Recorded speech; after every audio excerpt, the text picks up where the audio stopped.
It's hard to breathe, but that's alright. Hush.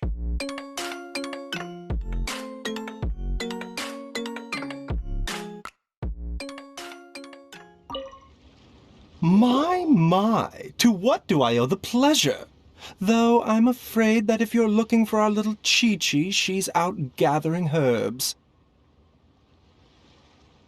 And if it isn't Miss Yanfei as well, now that's an even rarer honor. What business brings you here, might I inquire? Some charlatans peddling ineffectual medicines again, no doubt? No. I'm here this time to ask if you're familiar with Smaragdus Jadeite. Smaragdus Jadeite? Why, yes, there is some information about it included in the 6th commentary on the 7 Mountain Treatises. The 7 Mountain Treatises states that this substance springs forth from stone marrow within the mountains, and will bring disaster to any mere mortals who touch it. It is abundant in elemental energy, so if someone without a vision is in contact with it for a prolonged period, best case scenario, they fall ill. Worst case scenario, they'll suffer great changes in personality, and their illness will only ever get worse. Anyway, I'm sure you didn't come all this way just to chit-chat. Knowing you, Yanfei, and given the specific nature of your question, I suppose that you're about to ask me to write an official affidavit attesting to the pharmaceutical peculiarities of Smaragdus Jadeite? That is indeed the case. If you would be so kind, Dr. Baiju. No trouble at all. It's just a single document. Won't take me a moment. I would mention, though, that you are not the only one who's developed a curiosity for Smaragdus Jadeite recently. A Snezhnayan merchant came to ask me about it not long ago. But after I gave him my reply, his expression shifted to one of remarkable disappointment. I wonder, Miss Yanfei, if your pressing business might be related to this Snezhnayan merchant? You needn't concern yourself about that, Dr. Baiju. Thank you for penning us that document. I'll make sure to compensate you in due course. You're too kind. Take care now. That Baiju guy is as weird as ever.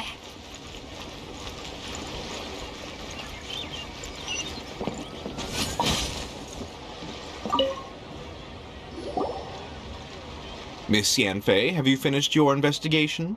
I trust you will now be in a position to assess the compensation due. Yes, my investigation is indeed concluded. I can now provide a final figure for the amount payable. Wonderful. Well then, please, could you do the honors, Miss Yanfei? Of course. According to the stipulations of the contract, Mr. Crossell, you must pay Mr. Chow 10 times the original transaction price in Mora. Sure. Wait, what? Me pay her? Surely there's been some kind of mistake, Miss Yanfei. Not at all. According to my investigations and the material evidence that we've gathered, the substance claimed to be Smaragdus Jadeite that was inlaid within the Smaragdus Jadeite twin phoenix pins that you rented out to Mr. Chow was, in fact, Smaragdus Nephrite. Now, the contract states very clearly that 10 times the price shall be paid should the article not be genuine. Accordingly, you are liable for this sum, which is payable to Mr. Chow in Mora. Material evidence? What material evidence? Why, Miss Yanfei, you cannot frame me like this. I spent a huge sum to obtain that Smaragdus Jadeite, and yet you claim that the ore inlaid on the hairpins is somehow fake? I demand to see your evidence.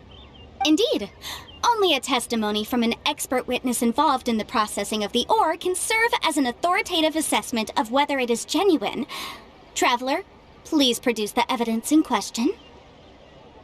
This is a processing record from the Jade Mystery, along with stone samples and an affidavit signed by the business owner, Chateau. Seriously? Even the boss there couldn't differentiate between Smaragdus Jadeite and Smaragdus Nephrite. How does this prove anything? In any case, Smaragdus Nephrite is the outer layer of Smaragdus Jadeite. So I had him cut away the Nephrite, he returned the valuable Jadeite core to me, and some Nephrite samples remain in the store. What am I missing exactly? That's an unsubstantiated belief. Well, your claim that my ore is fake is just as unsubstantiated. And we are here to talk about evidence, aren't we? Ugh, her first piece of evidence didn't convince him at all. Seems like he came prepared. What should we do next? Hard evidence, something legally binding. We have just the thing. Show him, Traveler. This document proves that my hairpins are the real deal, doesn't it? This is the Ministry's seal, after all. It shows that the ore inlaid on the pins is indeed Smaragdus jadeite. Our second piece of evidence didn't work either. And this guy's getting more belligerent by the second. You know, you could be right. Perhaps the hairpins are the real deal after all. Of course I'm right. All the evidence shown supports my story. Well, hang on a moment now, because I do recall one final piece of evidence that we haven't revealed yet. Traveler, would you do the honors? This shall serve as decisive proof of our case. What's this? Smaragdus jadeite springs forth from stone marrow within the mountains and will bring disaster to any mere mortals who touch it. Sustained contact with Smaragdus jadeite over a prolonged period will, in less serious cases, cause a mild malady, while in serious cases, the patient may suffer a dramatic change of personality and fall seriously ill. Mr. Crossell, were you aware of these peculiar properties of Smaragdus jadeite? I had no idea. No idea, you say? I'd guessed as much. But for you to have rented out such a dangerous item... I'm afraid that this falls outside the scope of my work, but within that of the Ministry of Civil Affairs. However, I'm sure that the Ministry will be relatively lenient considering that, as you say, you were ignorant of the danger you posed. Don't worry, Mr. Crossell. I will make sure that all the evidence presented here will be handed over to the Ministry. I trust that you'll give them your full cooperation in their investigations. What? Wait! I knew. Oh, so you knew? Oh, dear Mr. Crossell. But if you knew of Smaragdus jadeite's dangerous properties beforehand, why would you... Huh? No, The hairpins aren't actually inlaid with genuine Smaragdus jadeite? Is that what you were about to say? You do understand, Mr. Crossell, that this means that you will have to pay Ms. Chow 10 times the original price in Mora? Mr. Crossell, your answer, please. My client and I are waiting.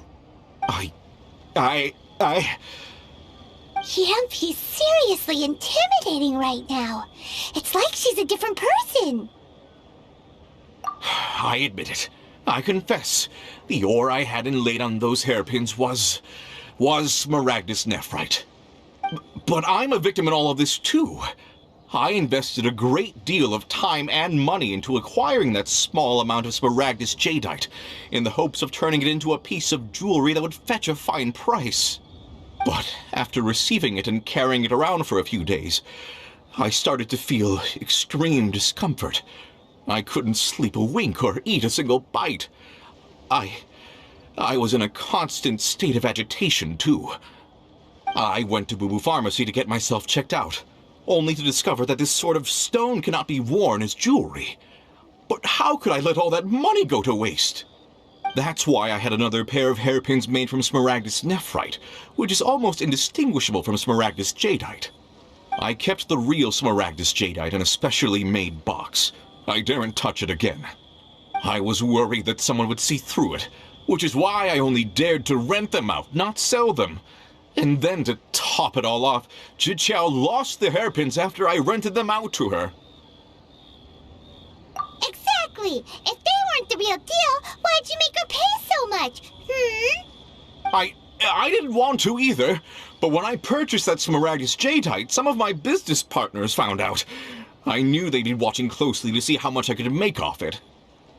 If word got out that I sold a pair of fake hairpins, then my days in this line of business would be over. All right, let's cut the appeals phase right there. I fail to see what bearing any of this has on your transaction with my client. According to the contract, you must pay Mr. Chow 10 times the original price in Mora, and that is final. 10 times? Crossell looks like he could faint any second. As for me, according to my contract with Mr. Chow, 20% of that sum will go to me. 20%? That's as much as I spent on that Smaragdus jadeite. There's no need. It's fine. You don't have to pay me that much, Mora. Even if the Smaragdus jadeite on those hairpins was fake, I still bear responsibility for losing them. Legally or not, I think I owe some compensation for that. Ms. Jichao, you...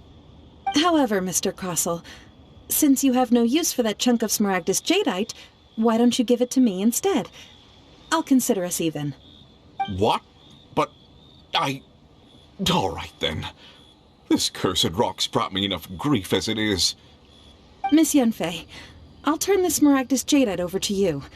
I trust that it will suffice as remuneration? Well, that's not quite how the rules say this should go. But whatever. It'll do. Thanks so much for your help this time, Miss Yunfei. When you have the time, I'll be sure to visit and express my thanks more appropriately. Oh, come on. No need to stand on ceremony. Now, if I may confirm this again, Mr. Chow, have you and Mr. Crossell come to an understanding? Well, yes, I believe we have. Well then, that's good.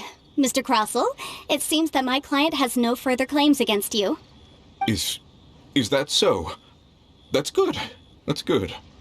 Actually, Mr. Crossell, I'd like to talk business for a second if I may. I could see from the hairpins you produce that you're very skilled in jewelry design. My family, on the other hand, works in the ore business, and we have a fair stock of fine ores. If we could join forces, your jewelry designs and our choice ores, I think we could do some fine business between us. Let me think for a moment.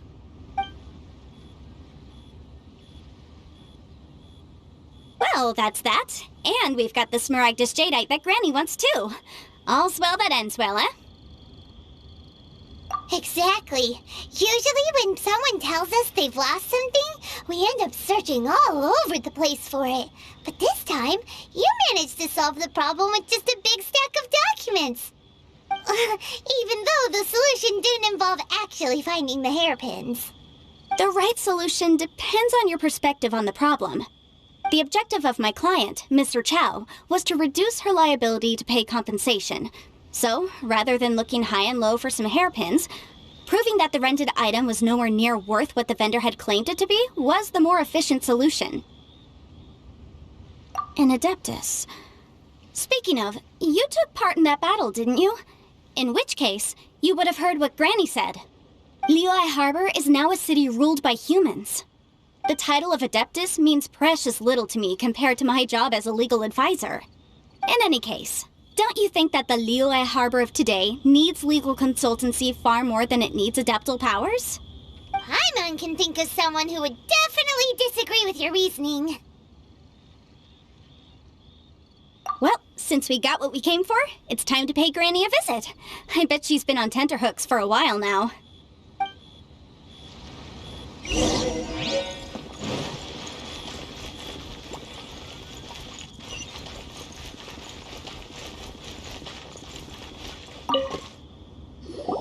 Ah, you've returned.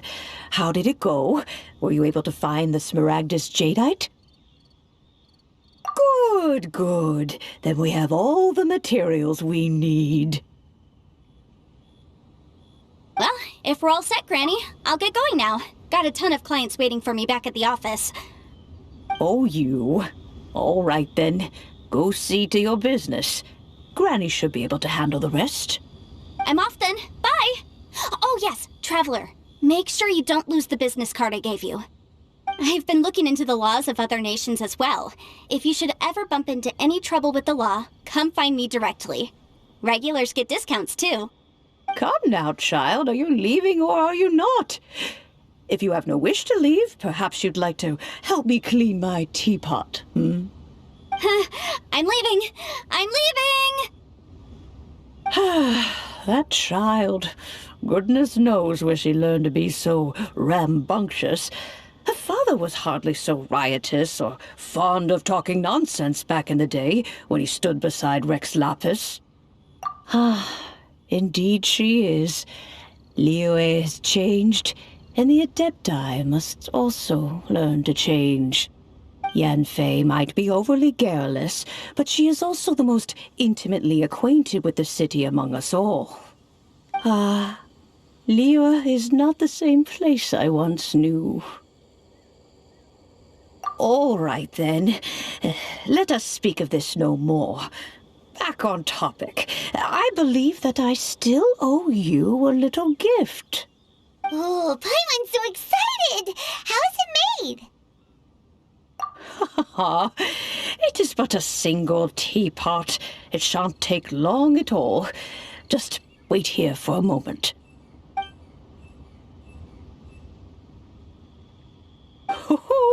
There we go. This Serenity pot is all yours now. Hold it firmly. If you were to drop it, oh goodness, who knows what might happen. Take these blueprints with you as well. You'll need them if you wish to make your teapot a little more lively inside. Wait a minute, Granny! How exactly are we supposed to use this teapot? Oh, you needn't worry about that. I've already arranged for a certain little helper to await you within this teapot. She will explain everything you need to know about it.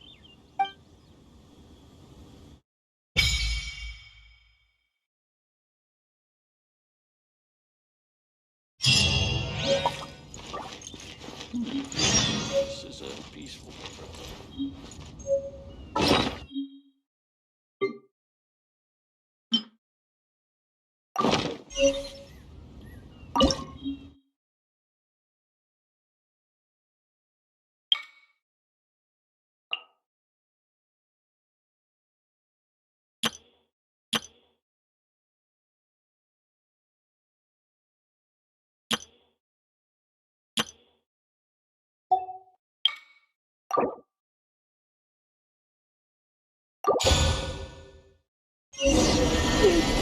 Wow! This teapot seems even bigger inside than Madame Ping's!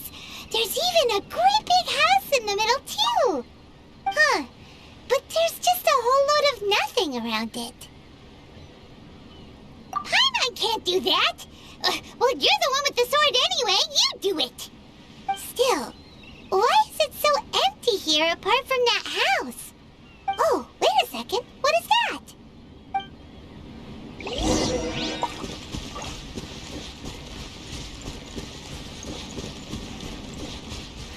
Well, it seems that we have a visitor.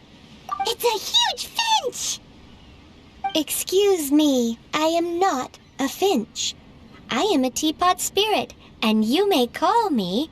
hang on a moment. What am I supposed to be called again?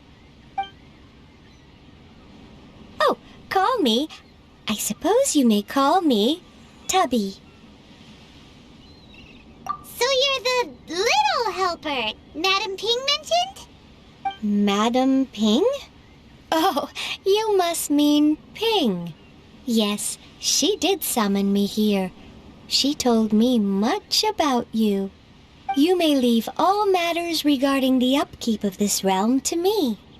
Your journey may be far from over, but at least this way you will not want for a comfortable place to sleep each night. Though it is the Adepti who create realms such as this, they generally do not have the time of day to attend to the banal matter of their maintenance.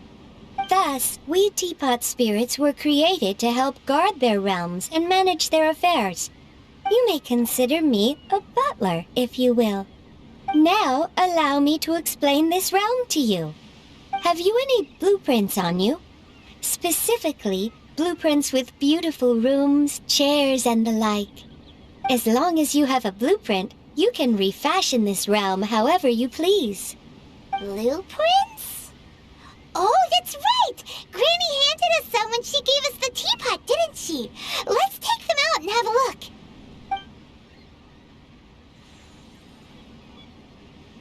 Yes, these are the blueprints I'm talking about. Go on, open them up. Just commit the image of the objects to memory and prepare the necessary materials. Then simply release the thought from your mind and the object in the blueprint shall appear within this teapot. Wow! Is that all it takes? Then we could build a whole city inside, couldn't we? I doubt it. A golden-eyed adeptus explained this to me at some point in the past. He said that even though subspace creation is a product of adeptal power, even that has its limits. This world is not a true one, after all. It provides merely a moment of brief respite from the mortal realm, not a means of escaping it entirely. A golden-eyed adeptus? Paimon wonders who could that be? I hardly remember myself. What's more, I have never seen that adeptus again since. Well, let's not dwell on that. Have a look around. Best you get accustomed to this realm. If there's anything you would like to ask, just look for me.